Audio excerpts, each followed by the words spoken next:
네, 안녕하세요. 중등 역사2 담당 없는 큰별쌤 최태성입니다. 역사는 최태성! 자, 여러분들 힘을 좀 받으시기 바랍니다.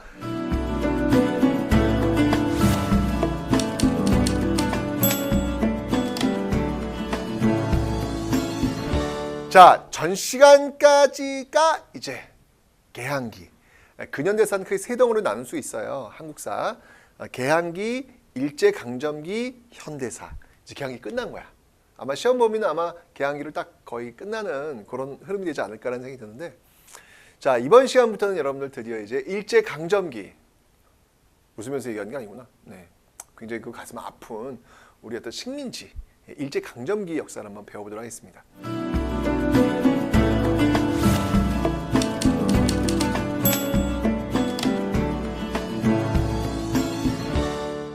일제강점기 역사를 배울 때는 패턴이 있어요. 어떤 패턴이냐면 보세요, 여러분들. 1910년대 일제가 이제 1910년부터 1945년까지잖아요. 그죠? 1910년대, 그다음이 1920년대, 그다음이 이제 1930년대 이후부터 이제 45년까지 이렇게 있겠죠. 그죠? 이때 이제 일본이 과연 어떤 식민지 지배 정책을 시행하였느냐? 이제 식민지 지배 정책도 크게 정치와 경제로 나누어 볼 수 있어요. 똑같이 마찬가지로 정치와 경제, 30년대도 정치와 경제 이렇게 볼 수 있어요. 그래서 각각의 어떤 정책들을 배워볼 거고, 그 다음 단계 뭐냐면 과연 그럼 우리가 이러한 일제 식민지 지배 정책 시기에 맞서가지고 어떻게 저항하였느냐, 그 저항의 역사를 배울 거예요. 저항의 역사. 자, 근데 그 저항도 역시 마찬가지로 국내의 저항이 있고요. 그리고 국외의 저항이 있어요. 이렇게. 그래서 1910년대 국내 국외의 저항, 어떤 것들이 있는지를 배우는 거예요. 이렇게. 그리고 마찬가지로 1930년대도 역시 마찬가지로 이렇게 어떻게 우리가 저항했는지 그 저항의 역사를 배우는 패턴이 있다라는 겁니다. 그래서 항상 여러분 일제강점기 요 패턴이에요. 묶어가지고 여러분들 그래서 10년대를 묶으시고요. 그 다음에 20년대를 묶으시고요. 그 다음에 30년대를 묶으시고요. 네, 요렇게 하나, 둘, 셋, 세 개의 덩어리로 나누셔가지고 여러분들 일제 식민지 지배 정책은 어땠고 그 시기에 우리가 국내에서 국외에서 어떻게 저항했는지, 또 20년대 일제 식민지 지배 정책 정치 경제는 어땠고 20년대 그 국내의 저항과 국외의 저항은 어땠는지, 30년대 이후 일제 식민지 지배 정책 정치와 경제는 어땠고 거기에 우리가 국내 국외는 어떻게 저항했는지 그런 패턴대로 여러분들 공부하시면 돼요. 그래서 사실은 일제 강점기가요 굉장히 쉬울 수 있어요. 왜냐하면 패턴화돼 있어요. 이렇게 여러분이 공부할 때 사실 이렇게 요 주머니에다 이렇게 톡톡 집어넣으시기만 하면 돼요. 예, 집어넣으시기만 하고 그냥 거기에 맞춰가지고 공부를 보시면 되는 겁니다. 그래서 일제 강점기는요 이러한 패턴에 맞춰가지고 하나씩 이렇게 공부를 한번 해보도록 하겠습니다. 됐죠, 여러분들? 자, 일단 큰 그림을 먼저 그리시고, 항상 제가 얘기했지만 역사를 공부할 때는 이렇게 큰 그림을 먼저 그리시고 들어오는 거예요. 오케이? 자, 됐습니다. 자, 그러면 자 이제부터 우리가 어떤 부분들을 공부할지 한번 살펴보도록 하죠. 첫 번째, 네, 바로 무단 통치와 3.1운동. 무단 통치와 3.1운동 첫 번째 시간입니다. 이 시간은요 일제 1910년대 정책을 한번 살펴보도록 하겠습니다. 자, 일제 무단 통치입니다. 자, 일단 여러분들 무단 통치. 싸울 무자, 무인 무자. 뭔가 느낌 자체가 공포 같은 어떤 그런 분위기 나오잖아요. 그죠? 그러니까 힘에 의해서 강압적으로 우리를 찍어 누르겠다라고 하는 어떤 그 모습들이 무단 통치에서 보이고 있는 거예요. 자, 기억나죠, 여러분들? 구한말에 우리는 그 조약을 맺으면서 나왔던 그 정치 형태를 알고 있습니다. 첫 번째 1차 한일예벽 때 내정간섭 출발, 바로 고문정치. 2차 한일예벽 을사늑약 때 본격적인 내정간섭 통감정치. 그리고 세 번째 정미 7조약에서 아예 장차관에서 차관을 일본인으로 임명하는 차관정치. 그리고 경술 국치 우리가 광복으로 들어오면서 드디어 뭐야 이제 어떤 정치? 총독 정치. 그죠? 조선 총독부가 세워지고 있더라. 식민 통치 최고의 기구였고요. 총독은 육해군 누구 중에서 바로 대장 중 임명. 이게 무슨 말이냐면 조선 총독부에서 이 총독은 여러분들 오로지 only 무관 즉 군인들 무관 군인들만 한다는 거예요. 총독은요.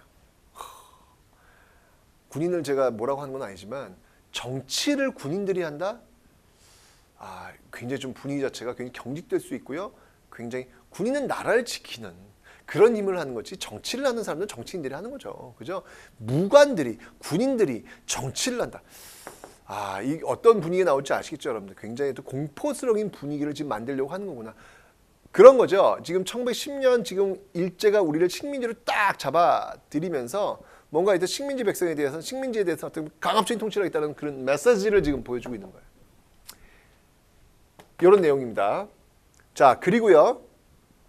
지금 뭐 군인들이 지금 통치하잖아. 그러니까 경찰들도 누가 경찰하냐면 바로 이 사람들이에요. 헌병경찰제. 헌병경찰. 헌병들이 경찰의 역할까지 지금 맡고 있는 거예요. 이 얼마나 무섭습니까, 여러분들? 헌병이 있고 경찰이 있어요. 헌병은 군인들을 잡아들이는 역할을 하는 게 헌병이고 민간인들을 잡아들이는 역할은 경찰이 한단 말이에요. 분리가 돼 있어요. 헌병은 여러분 지금도요. 헌병은 행정안전부 소속이 아니에요. 헌병은 국방부 소속이에요. 경찰이 바로 행정안전부 이쪽과 연결이 되겠죠. 그죠? 달라요. 다릅니다. 그런데 1910년대 지금 10년대 배우고 있죠. 10년대는 지금 일본이 경찰을 헌병들로 지금 대체하고 있다. 분위기 살벌하겠네. 분위기 살벌하겠어. 옛날에 제가 군인이었을 때 군인 얘기 좀 하지 마세요. 남자들은 이게 군대 갔다 오면 군인 얘기를 이렇게 안 할 수가 없어요.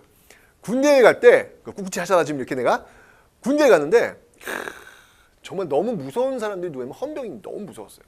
길거리에 나와가지고도 헌병 이거 하이바 딱 모자 보면 왠지 위축되고 왠지 피해가야 될 것 같고 왠지 걸리면 안 될 것 같은 그런 느낌, 그런 위축되는 그런 분위기가 있어요. 정말 무서웠어요. 정말 헌병들이 왜 이렇게 무서운지 몰라. 지금은 헌병들을 보면 귀여워요. 내가 정말 그때 헌병들은 정말 막 저 위에 있는 사람처럼 보였거든. 근데 지금은 내 제자 같은 걔네들이 지금 저렇게 모자 쓰고 저렇게 왔다 갔다 하는데 쟤네들이 나라를 지키긴 하는 거야. 너무 귀엽고 막 그러니까 안쓰럽기도 하고 그 생각이 들 때 나이를 먹는 때라고 하더군요. 나에게도 그럴 때가 오네요. 네, 어쨌건 자 헌병경찰제입니다. 헌병경찰제 그 경찰 역할을 헌병들이 지금 하고 있다라는 건데요. 분위기 살벌하죠. 그래서 이런 일이 있을 때요. 엄마가 애한테 젖을 주는데 애가 막 우는 거야. 응애 우는 거야. 그러면 야 누구야? 호랑이 와 호랑이 조용히 해 울면 안 돼. 응애 계속 우는 거야. 꽃감 줄게. 응애 우는 거예요. 헌병순사와 헌병순사 애가 뚝 울으면 굳혔대요. 그만큼 당시 그 헌병에 대한 두려움 이런 것들이 좀 굉장히 강했다는 어떤 일화를 보여주고 있는 것이죠. 독립운동을 탄압하고요. 일방행정사무까지 관여했고요. 직결처분권이 있었습니다. 재판 없이 끌어다가 그냥 벌금도 매기고요. 게다가 중요한 포인트예요, 여러분들. 이걸 할 수 있었어요. 태형. 때리는 거예요, 때리는 거. 태형 등의 처벌이 가능했습니다. 근데 여러분 그거 아세요? 이 태형은요. 역시 오로지 조선인만. 일본인은 해당 사항이 없어요. 오로지 조선인만 때린다라는 거죠. 여러분 그래서 이런 말 있어요. 왜 좀 연세 많으신 분들 중에서는 아직도 이런 말 하세요. 저 한국놈들은 이게 맞아야 돼. 맞아야 말을 들어. 이런 얘기를 하는 분들이 계세요. 그런 분들 주로 일제 시대를 살아오셨던 분들일 수 있습니다. 왜냐하면 당시 일본인들이 이 조선인들은 맞아야 말을 들어 이런 거 얘기 많이 했거든요. 이거 태형이 이래서 나오는 거예요. 여러분 맞아야 말을 듣습니까? 일부 학생들은 고개를 끄덕이고 있어요. 땡! 말도 안 돼. 왜 맞아야 말을 들어? 맞아야 말 얼마나 얘기를 할 수 있잖아요. 지금 학교 현장에서 여러분들 이게 체벌 없어졌잖아요. 그죠? 왜냐면 그건 믿는 거예요. 할 수 있거든요. 저도 선생님도 그래요. 네, 고백하자면 아주 참 젊었을 때 그 열혈 막 피가 막 끓어오르는 그 신규 교사 때 내가 너의 인생을 올바른 길로 내가 바로 인도할 거야. 근데 막 따라오지 않으면 이 자식이 했던 그런 기억이 있어요. 예, 제가 지금 생각해도 왜 그랬을까? 그러니까 그게 아직 교사로서 제가 성장을 못했기 때문에 그러지 않았을까라는 그런 생각. 그런 기억이 나요. 진짜 그 젊었을 때 그 반에 아이들이 있었는데 그때 제 반에 60명 있었어요. 어마어마했죠. 진짜 엄청났는데 정말 그 인간으로선 도저히 그 기능을 못할 일이 있었어요 그때. 야 정말 너무 걱정이 돼가지고 제가 정말 엄청 팼던 그런 기억이 납니다. 얘네들 어떻게든 교정을 시켜줘가지고 나가야 얘들 잘 먹어. 근데 결국 실패했어요. 얘라 나가 그래. 아유 내가 말을 못해주면 야 너 꺼져 이 자식아. 말했던 그런 기억이 나요. 도저히 얘는 넌 막장이야 너는 인간 쓰레기 너는 안 돼 너는. 포기. 넌 그렇게 살아라 자식아. 근데 제가 한 10년 지나서 백화점을 이렇게 가고 있었는데 7층인가 8층인가 이렇게 올라갔었는데 거기가 아줌마들이 막 모여 있는 거야. 제가 또 이렇게 아줌마들이 모여 있으면 좀 궁금해요. 왜 모여 있지? 그래서 이렇게 가봤더니 거기서 돗자리를 누가 팔고 있어요. 그 아줌마들이 막 거기서 막 사는 거예요.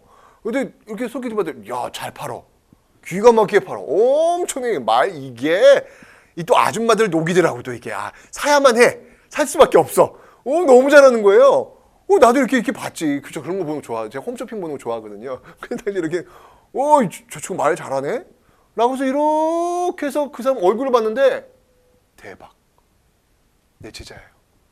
바로 그때 내가 저 인간은 인간 쓰레기야. 저는 나가서 아무것도 못할 거야. 저는 인간 말종! 라고 했던 그 친구가 땀 뻘뻘 흘려가면서 아줌마한테 이거 썰 풀면서 이거 열심히 풀고 있는 거야. 제가 그때 많은 걸 배웠어요. 정말 많은 걸 배웠어요. 교사는 기다릴 줄 알아야 되는 그런 교사여야 한다는 거. 내가 누군가의 인생, 한 인간이 여러분들도 마찬가지잖아. 지금 16살, 17살, 그런 15살 여러분이 그 15년, 16년 전 살아온 인생이 있을 거 아니에요. 여러분 나름대로 인생이 있어요. 그 인생에 제가 개입해가지고 그 인생을 확 바꿔놓는다? 그건 욕심이에요.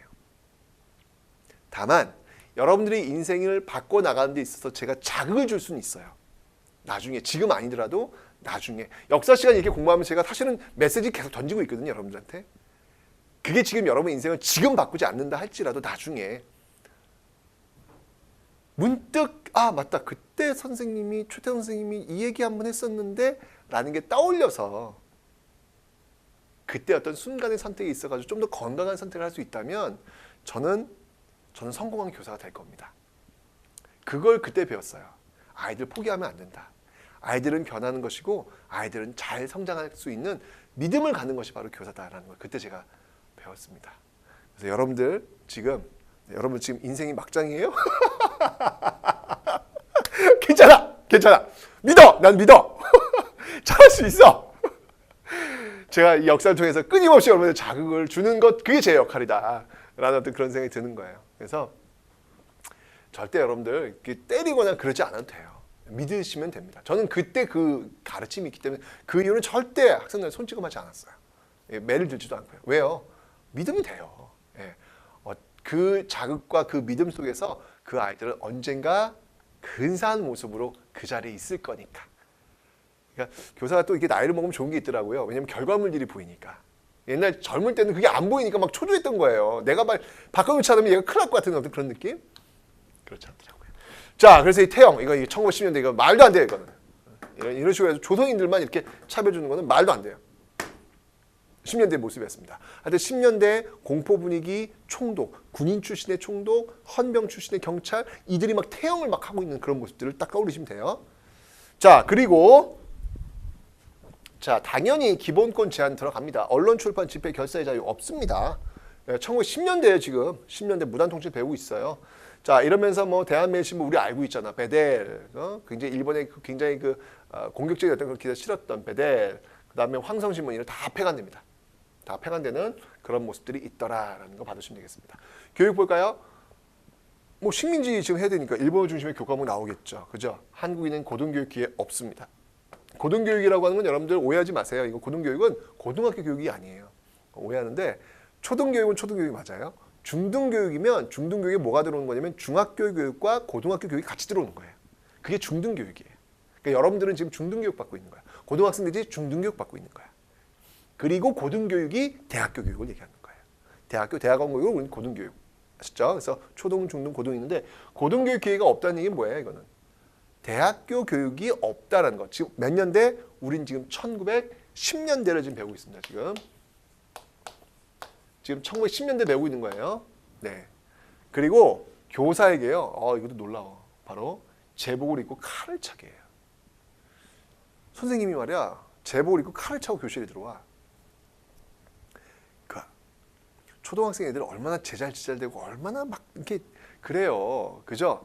그때 일본 선생님이 딱 칼을 딱 빼요. 그 칼을 뭐 할까? 막 애들을 막 배? 그건 좀 너무, 그건 아니고 그런 것 같아요. 그러니까 애들 막 떠들면 일본도 있잖아요. 일본 한 반 정도 지금 뺐다가 칼집에 그 칼을 쫙 집어넣는 거예요. 네. 팍 집어넣는 거야. 그러면 찰컥 소리 들 거 아니에요. 그 금속성 쇳소리 있을 거 아니야. 찰컥. 자, sen진! 이 바카야로! 그러면 그때 초등학생들이 갖고 있는 그 공포감이라는 게 분명히 전 심어질 것 같아요.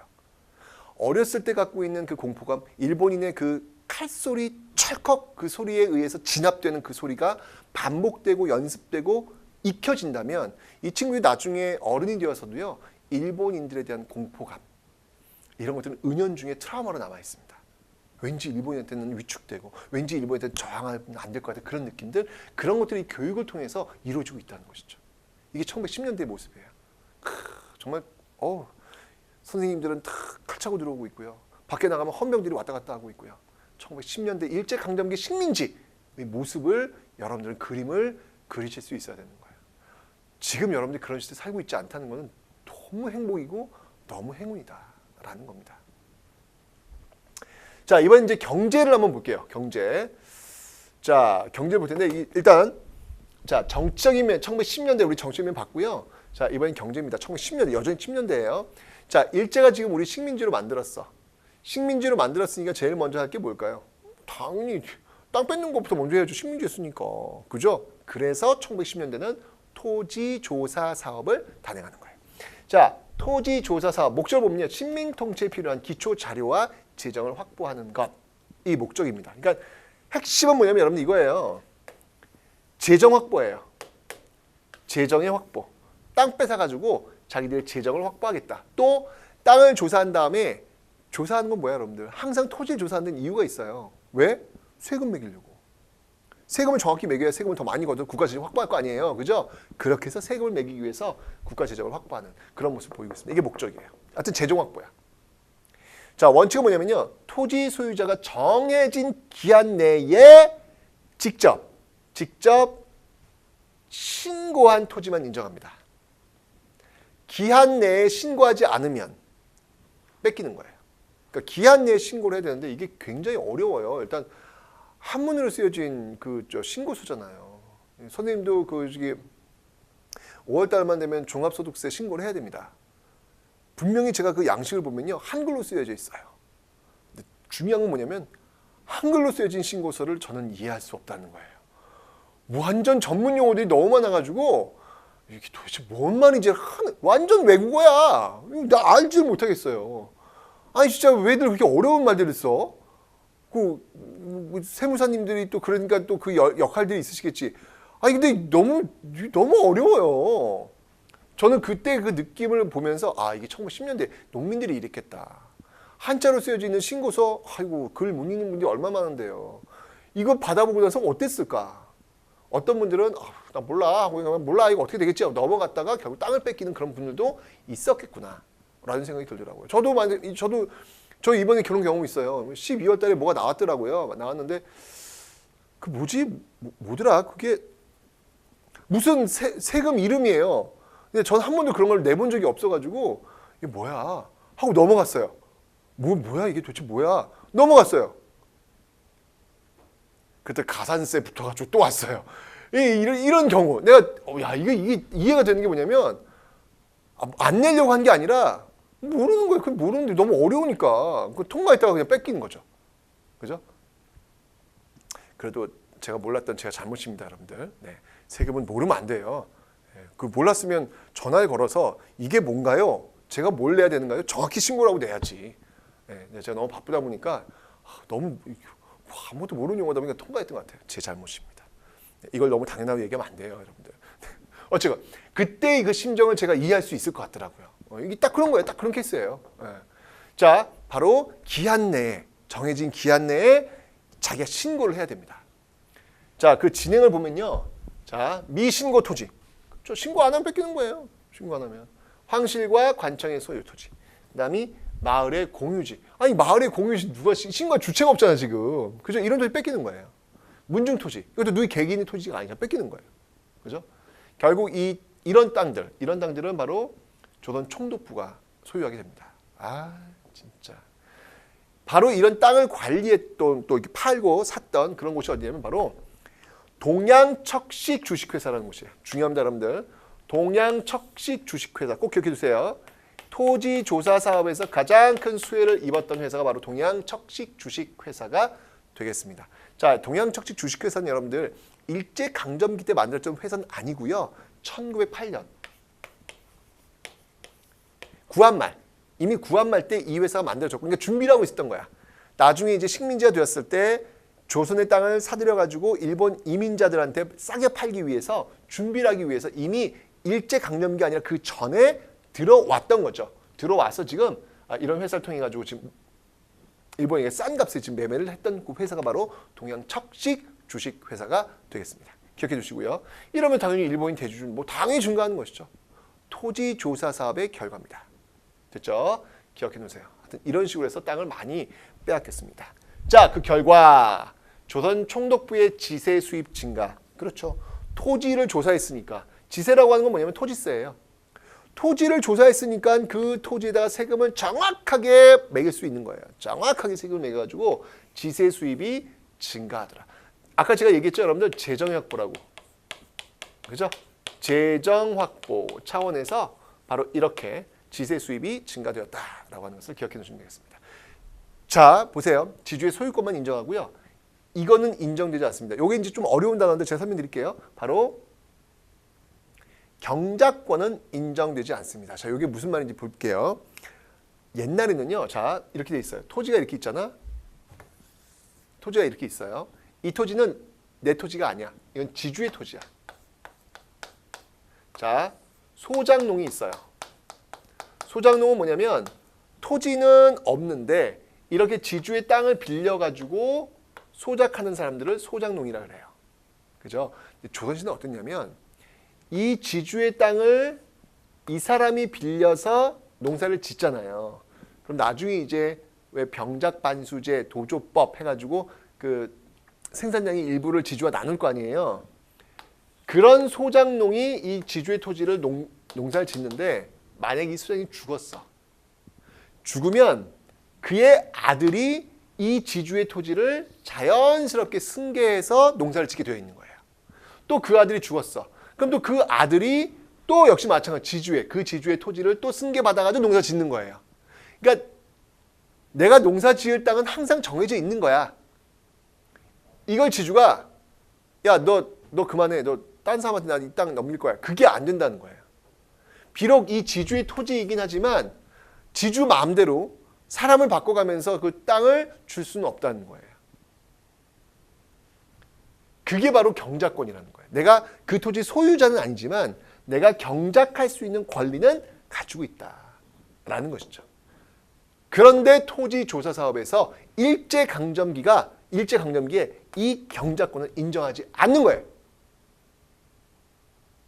오로지 지주가 소작농들을 체인지, 교체할 수 있는 그 권리만 인정을 해준 겁니다. 자, 그러다 보니까 대다농민이 소작농, 계약 관계에 있는 소작농으로 전락할 수밖에 없는 거예요. 이게 옛날 말이기 여러분 좀 어렵지만 지금도 여러분들 비정규직 계약자들 진짜 힘들어요. 왜냐면 이 비정규직의 특히 계약직에 있는 사람들은요, 언제 잘릴지 모르는 거야. 그러니까 막 오버해서 노동을 할 수밖에 없는 거예요. 왜? 뭐 자칫 뭐 하나 잘못 보이면 잘리잖아요. 일자리를 잃잖아.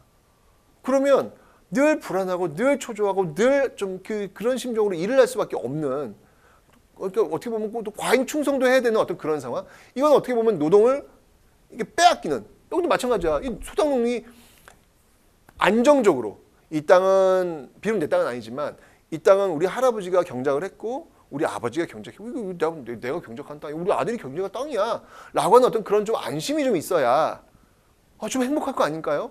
그런데 여기는 지주한테 잘못 보이면 혹시나 잘못 보이면 이 땅을 뺏길 수 있는 거죠. 내가 농사를 못 짓는 거지. 그럼 얼마나 이 사람은 그 지주한테 밑보이지 않기 위해서 얼마나 더 결국 이 지주는 이런 걸 통해서 노동력을 수탈할 수도 있다는 이야기죠.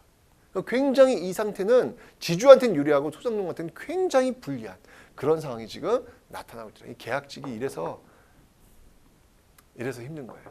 이래서 이런 게 1910년 토지조사에서 나온 거야. 이게 지금 계약직 소작농을 좀 전락을 해버린 거야 지금. 그죠? 이해가 안 가? 조만간 이해가 될 때가 올 거다. 너희들 참 팍팍하다. 지금 삶이 지금 이게 이런 걸 이해를 미리미리 해야 돼. 이런 걸. 자, 이게 바로 토지조사 사업의 결과가 되겠습니다. 농민들의 삶이 굉장히 안 좋아지겠구나라는 거 지금 받으셨죠. 자, 그 다음에 또 뭐가 있는지 볼게요. 그 다음에 산업의 침탈입니다.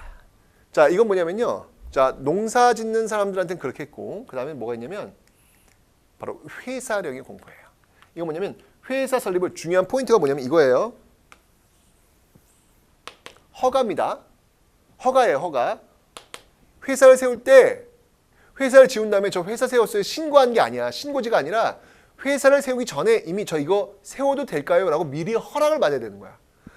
그럼 일본이 우리 민족자본에게 허가를 내줄까? 안 내준다고요. 민족자본을 좀 깎아내려야 될 거 아니에요. 안 내준다고요. 그러니까 민족자본이 성장할 수 있는 그 길이 막혀버린 거죠. 1910년대의 모습이에요. 토지는 토지를 빼앗아가 회사는 세우지도 못하게 이런 모습들이 보이고 있는 것이죠. 그리고 뭐 철도, 도로, 항만, 통신 등 기간시설 확충인데요. 자원 수탈의 어떤 그 기반. 이건 늘 이전부터 경인선이나 경부선, 경의선이나 늘 자원의 수탈, 철도에 관심이 많았던 이유는 뭐냐면 어떻게든 조선에서 빼가려고 지금 이런 기간시설을 만든 거잖아요. 그죠? 그런 자원 수탈의 기반으로 마련되고 있다라는 것을 기억하시면 되겠습니다. 됐죠?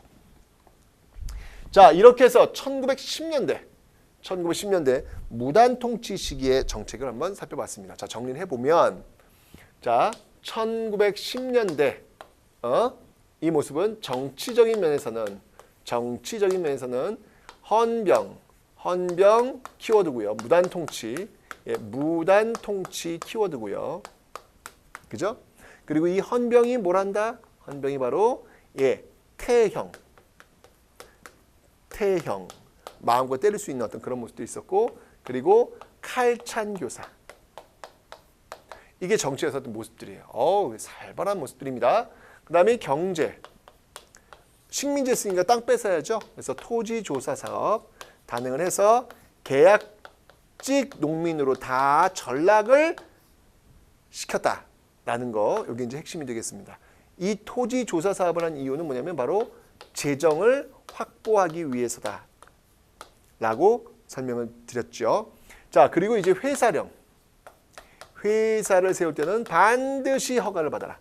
허가제에 입각한 이런 모습들이 나오고 있더라 라고 하는 것. 무슨 령들이 굉장히 많아요. 1910년대. 이게 바로 1910년대 일제 식민 지배 정책의 핵심이었습니다. 됐죠? 자, 그러면 공부했으니까 자, 지금부터 별 채우기를 통해 가지고 여러분 복습을 한번 테스트 한번 해보도록 하겠습니다. 자, 지금부터 출발!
네. 자, 이렇게 해서 여러분들 1910년대 일제 식민지 지배 정책을 배웠습니다. 그림 하나 딱 그릴 수 있죠, 여러분들? 무언가 공포에 질려 있는, 공포에 억압되어 있는, 눌려 있는 그 시기가 바로 1910년대 헌병 무단 통치 시대였다. 이렇게 결론을 내리시겠습니다. 자, 그렇지만 여러분들 이렇게 폭압적인 공포적인 분위기 속에서도 저항의 끈은 놓지 않습니다. 그래서 우리가 대단한 거거든요. 다음 시간에 바로 1910년대 우리의 어떤 저항의 모습들을 살펴보도록 하겠습니다. 고생하셨습니다, 여러분들. 안녕히 계세요.